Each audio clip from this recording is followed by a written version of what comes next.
Halo semuanya, selamat datang di channel yang tidak layak untuk dihina ini. Sebelum kita mulai, atur posisi santainya, seruput kopinya, dan mari kita berkhayal. Teknik Sky Kekaisaran ini, The Imperial Sky Sage memang menciptakan hal yang sangat luar biasa, ucap Qi Fengyang. Saat dia memandang Chu Feng yang berjalan di udara seolah-olah dia berjalan di tanah datar, Qi Fengyang menganggukkan kepalanya dengan kagum. Ini adalah teknik menahan udara untuk berjalan. Bahkan dia saja yang sudah melangkah ke ranah surga, itu tidak memiliki cara untuk membuatnya. Namun teknik Imperial Sky Sage dengan kultivasi di ranah mendalam, itu bisa menciptakan keterampilan bela diri tubuh seperti itu. Itu benar-benar jenis keajaiban. Kakak besar, meskipun Du Guaoyun benar-benar dapat dibenci sejak dia merenggut lengan kepala sekte aku, tapi tampaknya aku telah bertindak terlalu jauh dengan membunuhnya. Tiba-tiba saja Chu Feng berkata dengan sedikit khawatir. Mendengus. Bocah, apakah kamu merasa malu, dengan mengucapkan kata-kata seperti itu? Balas Qi Fengyang sambil melengkungkan bibirnya, dan menatap tajam pada Chu Feng. Saat ia menghadapi Qi Fengyang yang seperti itu, Chu Feng memang merasa agak malu, dan dia menggaruk kepalanya dengan sedikit rasa malu, dan dia juga tidak membantahnya. Itu karena Qi Fengyang benar. Dengan bagaimana Chu Feng biasanya melakukan sesuatu, membunuh Du Guaoyun benar-benar tindakan yang tidak berlebihan. Alih-alih dengan mengucapkan kata-kata itulah, dia merasa tampak asing. Tentu saja alasan mengapa Chu Feng bertanya, itu secara alami karena dia memiliki pikirannya sendiri. Aku tahu apa yang kamu khawatirkan. Yan Yang Tian adalah pakar di ranah surga, dan meskipun kekuatan bertarungmu dapat naik ke langit, dan kamu juga mempunyai kelainan. Tapi saat menghadapi pakar di ranah surga, akan sangat tepat untuk mengatakan bahwa kamu adalah semut yang lemah. Karena sebelumnya aku belum melangkah ke ranah ini, jadi aku benar-benar berpikir bahwa rumor tentang ranah ini hanyalah legenda. Namun, setelah melangkah ke ranah ini, baru saat itulah aku sangat memahami kesan dari ranah ini. Qi Fengyang pertama-tama menghela nafas, dan kemudian terus berbicara. Tapi sayangnya, kamu tidak mengenal Yan Yang Tian dengan baik. Sebenarnya dia adalah orang yang sangat ambisius. Terutama setelah dia memasuki ranah surga, urat takutnya bisa menutupi langit, dan dia tidak akan takut pada apapun. Dia tidak akan membiarkan sekte manapun yang akan mengancam sekte Lingyunnya muncul, apalagi dalam batas-batas provinsi Azure. Namun karena kekuatan sekte Azure Dragonmu yang meningkat pesat telah muncul, dan kekuatan pertarunganmu yang menentang akal sehat juga telah terungkap. Tidak masalah jika kamu membunuh Du Guaoyun atau tidak, karena Yan Yang Tian pasti tidak akan membiarkan kamu, serta sekte Azure Dragonmu pergi begitu saja. Bahkan dia juga tidak akan membiarkan orang-orang di sekitarmu pergi juga. Jadi, jika kamu membunuh Du Guaoyun, Yan Yang Tian juga tidak akan membiarkan kamu pergi. Bahkan jika kamu tidak membunuhnya, Yan Yang Tian masih tidak akan membiarkan kamu pergi. Karena dia tidak akan membiarkanmu pergi tidak peduli apapun itu, mengapa kamu tidak membunuh murid kesayangannya kan? Qi Fengyang menjelaskan kepada Chu Feng. Kakak besar, kamu benar-benar masuk akal. Ucap Chu Feng sambil mengangguk setuju, dan untuk beberapa hal, Qi Fengyang memang melihat mereka lebih teliti daripada dirinya. Tapi kamu jangan khawatir, karena pada saat ini, aku juga berada di ranah surga. Selain itu, aku memiliki mansion Pangeran Qilin di belakangku, dan mansion Pangeran Qilin memiliki dinasti Jiang di belakangnya. Jadi selama aku, kakak besarmu ada di sini, tidak peduli seberapa banyak keberanian Yan Yang Tian, dia sama sekali tidak akan berani menyerangmu. Ucap Qi Fengyang sambil menepuk dadanya dan menjaminkannya. Kakak besar, kamu juga memiliki ahli dunia lain di belakangmu kan? Chu Feng tertawa dan bertanya. Siapa yang kamu bicarakan? Jawab Qi Fengyang dengan agak bingung. Spiritualis dunia jubah biru, yang hidup dalam keterasingan di lembah 100 tikungan itu. Ucap Chu Feng merespons. Oh dia, kamu benar, dia memang ahli yang sangat kuat. Tetapi dia tidak hidup dalam pengasingan, dan dia memahami segala sesuatu di Provinsi Azure lebih baik daripada orang lain. Alasan mengapa dia tetap di lembah 100 tikungan adalah, karena dia ingin mengamati semua yang terjadi di Provinsi Azure, itu dikarenakan dia sedang mencari seseorang. Mencari seseorang? Siapa orang itu? Chu Feng ingin tahu, dan dengan cermat bertanya. Hahaha, pastinya orang yang sangat luar biasa. Tapi aku tidak bisa memberitahumu, karena ini adalah rahasia. Bahkan kepada kamu sekalipun, aku tidak bisa mengatakannya, jawab Qi Fengyang. Qi Fengyang mengelus janggutnya, lalu tersenyum lagi sebelum berbicara dengan Chu Feng. Orang itu adalah harapan benua 9 provinsi, dan kamu adalah harapan Provinsi Azure, ucap Qi Fengyang. Chu Feng tidak sepenuhnya mengerti kata-kata Qi Fengyang, tapi dia bisa mengatakan bahwa, identitas spiritualis dunia jubah biru itu tidak sederhana, dan orang yang dia cari adalah orang yang jauh dari kata sederhana. Meskipun Chu Feng sangat ingin tahu siapa spiritualis dunia jubah biru itu, dan siapa orang yang orang tidak sederhana itu, tapi karena Qi Fengyang tidak mau mengatakannya, Chu Feng juga tidak bertanya lagi. Karena mereka madi merawat Li Zhangqing, Chu Feng dan Qi Fengyang tidak meninggalkan desa selama beberapa hari terakhir. Dari awal hingga akhir, mereka terus mengamati kondisi Li Zhangqing. Hanya setelah Li Zhangqing bangkit kembali, dan setelah tidak ada banyak masalah dengan lengannya, mereka memulai kembali perjalanan mereka. Dan dengan waktu beberapa hari terakhir, berita tentang Chu Feng membuat keributan di Sekte Lingyun, dalam 100 Sect Gathering, dengan terlebih dahulu memotong lengan Feng Hao dan juga menghancurkan Dugu Aoyun menjadi daging cincang. Berita tersebut sudah tersebar di seluruh Provinsi Azure. Karena berita kali ini disebarkan oleh berbagai sekte kelas 1 di Provinsi Azure, baik dari yang pangkatnya rendah maupun yang pangkatnya lebih tinggi, murid inti, para tetua dan kepala sekte, itu menyebabkan tidak ada yang meragukan kemampuan Chu Feng lagi, dan tidak ada yang meragukan kebenaran hal itu. Justru sebaliknya, mereka sangat mempercayainya, dan tidak ada keraguan sama sekali. Di Provinsi Azure, seorang jenius telah muncul. Sang monster telah muncul, sang iblis yang menakutkan telah muncul.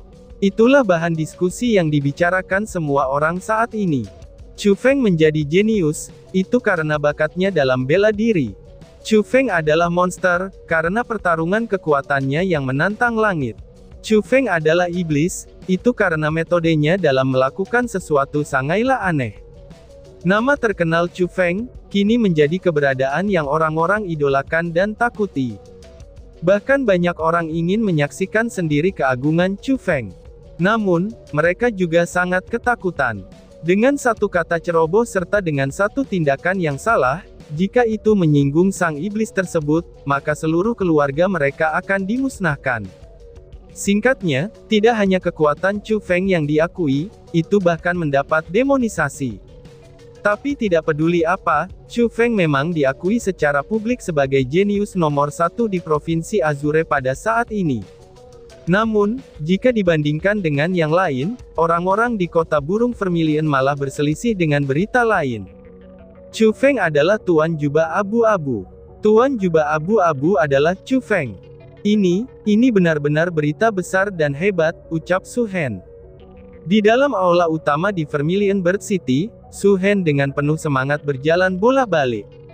Wajahnya dipenuhi dengan ekspresi euforia, karena dia tidak akan melupakan peringatan yang diberikan oleh Tuan Jubah Abu-Abu, yang menyatakan bahwa putrinya tidak dapat menikah dengan orang lain selain dia. Awalnya Su Hen sedang berjuang. Tapi Chu Feng ini jenius.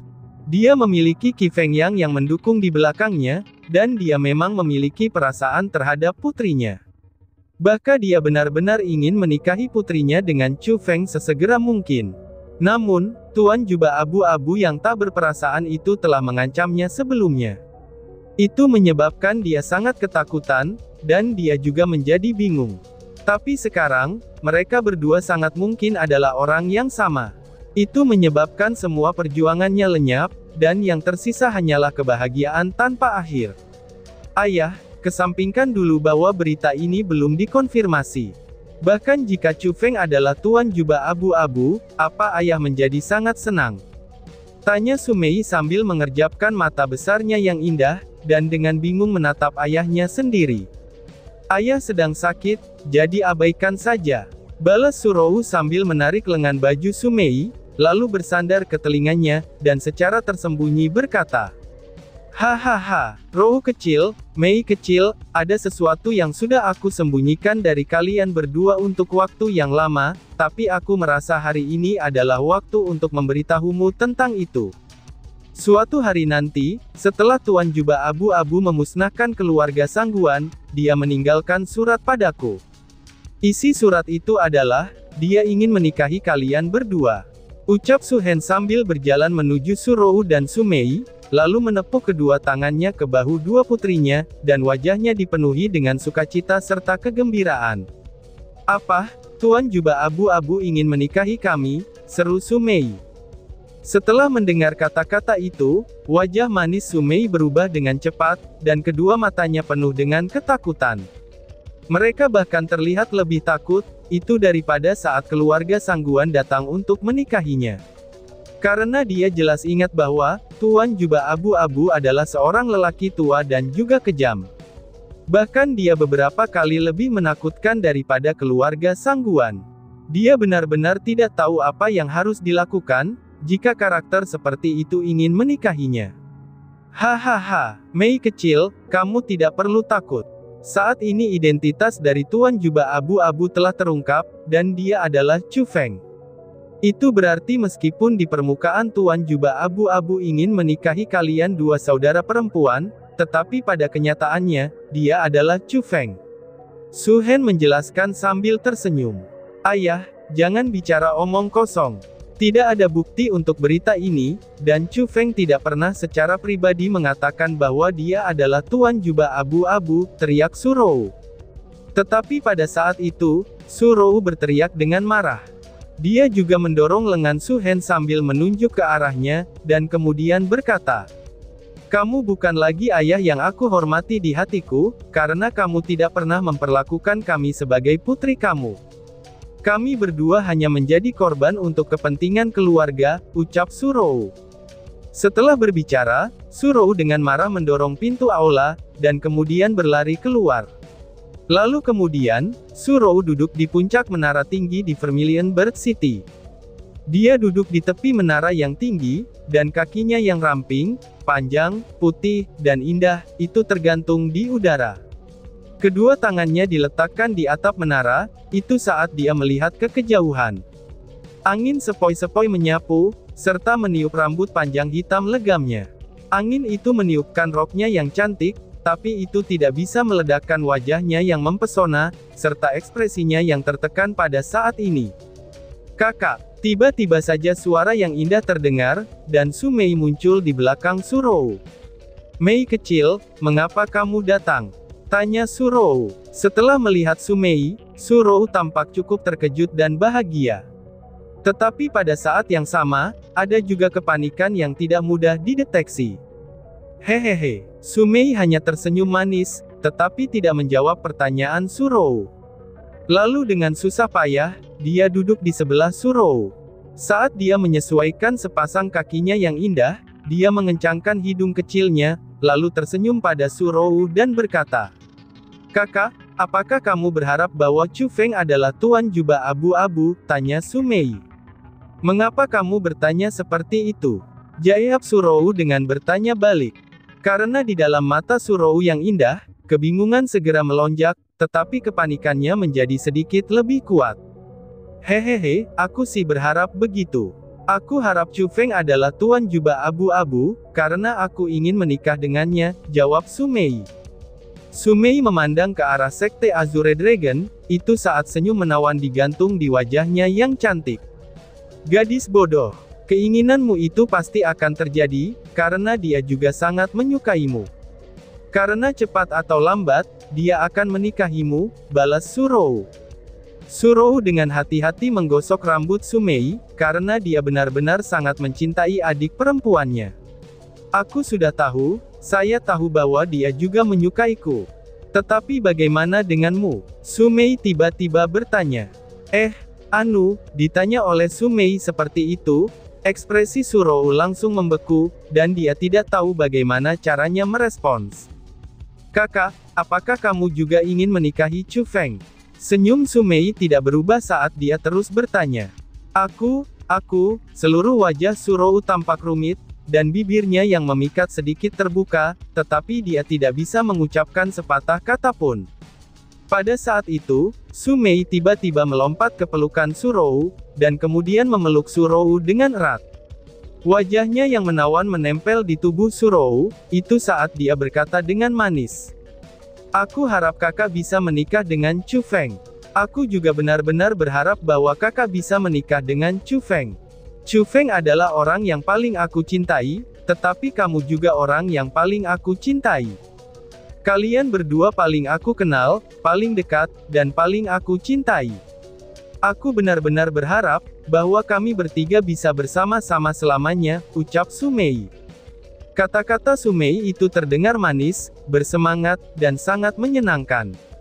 Dan bagian terpentingnya adalah bahwa kata-katanya itu sangatlah tulus. Itu karena kata-kata yang dia ucapkan berasal dari hatinya.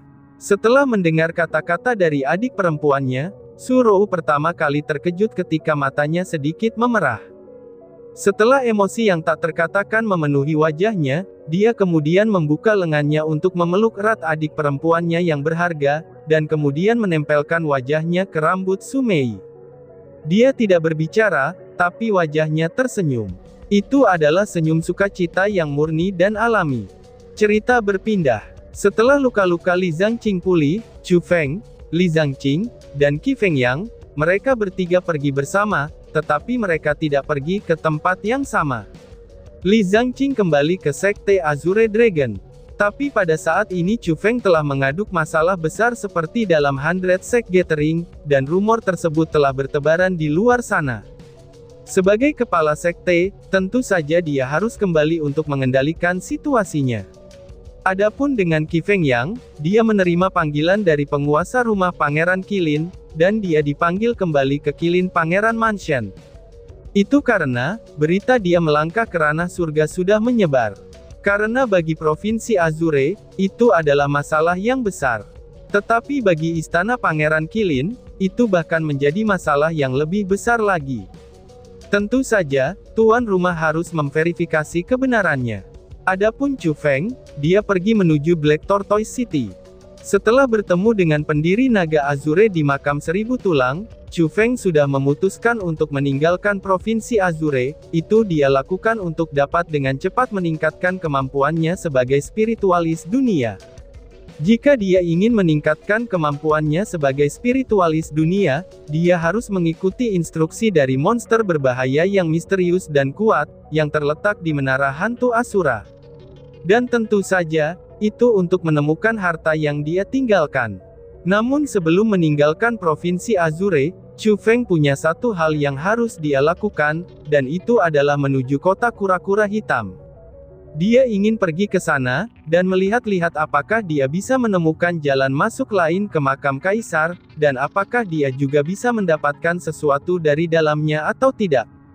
Itu, Chu Feng yang sekarang sedang duduk di atas elang berkepala putih, dan dengan cepat terbang menuju kota kura-kura hitam. Tapi tiba-tiba saja dia dengan ringan mengerutkan alisnya, lalu mengikuti keanehan itu, dan dia dengan cepat mengubah arah. Saat dia menaiki elang berkepala putih, dia terbang ke arah lain. Cepat lari, karena jika kami tertangkap, maka kami akan mati. Tidak, aku tidak ingin dimakan oleh binatang seperti itu. Itu pasti sakit, teriak seseorang. Di dalam hutan di luar perbatasan kota kura-kura hitam, itu ada dua anak laki-laki yang sedang berlari dengan cepat. Karena di belakang mereka berdua, itu ada macan tutul hutan yang sengit. Kedua bocah itu ketakutan, dan mereka bahkan kehilangan sepatunya saat berlari. Itu bisa dilihat berapa banyak kekuatan yang mereka habiskan untuk berlari, tetapi itu tampak sia-sia, karena kecepatan macan tutul hutan itu terlalu cepat. Seperti panah yang baru saja meninggalkan busur, macan tutul itu dengan cepat mendekat. Saat ini macan Rurul itu sedang membuka mulut besar berdarahnya, dan bersiap untuk makan makanan yang lezat. Meraung. Tapi tepat pada saat itu, tangisan yang menusuk telinga terdengar dari langit. Tidak hanya seruan itu menarik perhatian kedua anak laki-laki itu, bahkan macan tutul hutan menghentikan langkahnya, mengangkat kepalanya, dan memandang ke arah langit. Wush! Di saat itu juga semburan angin liar dinaikkan, dan itu menyebabkan potongan-potongan batu berterbangan. Setelah itu, elang berkepala putih besar turun dari langit. Lalu dengan desiran angin Chu Feng melompat turun dari elang berkepala putih, dan tiba di depan dua anak laki-laki itu. Setelah melihat Chu Feng, kedua bocah itu seolah-olah mereka melihat satu-satunya harapan mereka, dan mereka dengan cepat melompat ke pelukan Chu Feng. Mereka dengan ketakutan melihat macan tutul hutan di belakang mereka, dan seolah-olah mereka memberitahu Chu Feng bahwa kucing besar itu ingin memakannya. Tapi pada saat itu, macan tutul hutan itu sedikit ragu-ragu. Ia tampak ragu apakah akan pergi atau melanjutkannya. Pada akhirnya, saat menghadapi makanannya yang lembut dan menyenangkan, ia masih melangkah maju, dan masih ingin menyerangnya. Meraung. Tapi saat itu, Chu Feng tiba-tiba berteriak secara eksplosif. Itu terdengar seperti suara normal, namun itu seperti pedang tajam yang tidak terlihat saat menusuk ke macan tutul hutan itu. Segera, macan tutul hutan dengan sedih meratap, dan terlempar puluhan meter jauhnya. Segera setelah itu ia berbalik, lalu dengan gila berlari menuju hutan sambil tersandung-sandung. Dan bahkan tanpa memutar kepalanya, ia masuk ke dalam hutan. Baiklah, kalian tidak perlu takut lagi. Sudah tidak ada apa-apa di sini sekarang. Ucap Chu Feng dengan tersenyum, sambil membelai dua anak laki-laki yang berada di pelukannya. Dia bisa merasakan tubuh anak-anak lelaki yang gemetaran, dan dia bisa merasakan ketakutan di hati mereka. Keduanya pun segera bersujud kepada Chu Feng. Ketika mereka bersujud, mereka berbicara kepada Chu Feng. "Oh Dewa, kami mohon, tolong anggap kami sebagai murid. Oh Dewa, kami mohon, tolong anggap kami sebagai murid," ucap kedua anak itu. Bangunlah untuk berbicara. Sebagai seorang pria, perilaku macam apa ini? Kenapa kalian berlutut segera setelah melihat seseorang? Ucap Chu Feng. Saat dia menghadapi tindakan kedua anak laki-laki itu, Chu Feng tanpa daya tersenyum, lalu dia pergi untuk menopang mereka. Saat itu Chu Feng bisa melihat dengan jelas, bahwa penampilan kedua anak laki-laki itu tidak melampaui usia 7 atau 8 tahun. Untuk lebih ketatnya, tulang mereka masih belum berkembang, dan mereka belum mencapai usia kultivasi bela diri. Lalu jika dilihat dari pakaian mereka, dia bisa mengatakan bahwa mereka adalah beberapa boneka desa yang lahir, dan tumbuh secara lokal. Pakaian mereka sangat berantakan, tetapi gaya rambut mereka sangat istimewa. Salah satunya adalah potongan anak yang memiliki potongan rambut seperti mangkuk, dan satunya lagi adalah potongan rambut biasa. Wajah mereka sangat kuat dan tegas, dan itu benar-benar asli. Namun, pada saat itu juga, ingus dan air mata memenuhi wajah muda mereka. Itu bisa dilihat, bahwa mereka benar-benar ketakutan. Saat ia menghadapi dua anak yang begitu imut, Chu Feng akhirnya tidak tahan. Dia tidak tahan jika meninggalkan mereka di sini, dan bersikap tidak peduli sama sekali. Karena bagaimanapun juga, mereka adalah dua orang anak yang masih murni. Jadi, Chu Feng langsung bertanya. "Siapa namamu?" Tanya Chu Feng. "Aku Huzi," jawab anak yang pertama. "Dan kamu?" Tanya Chu Feng lagi. "Dan aku Niuzi," jawab anak yang kedua. "Nama yang bagus," ucap Chu Feng. Dan tiba-tiba saja bersambung. "Sekian dan terima kasih banyak. Bye-bye."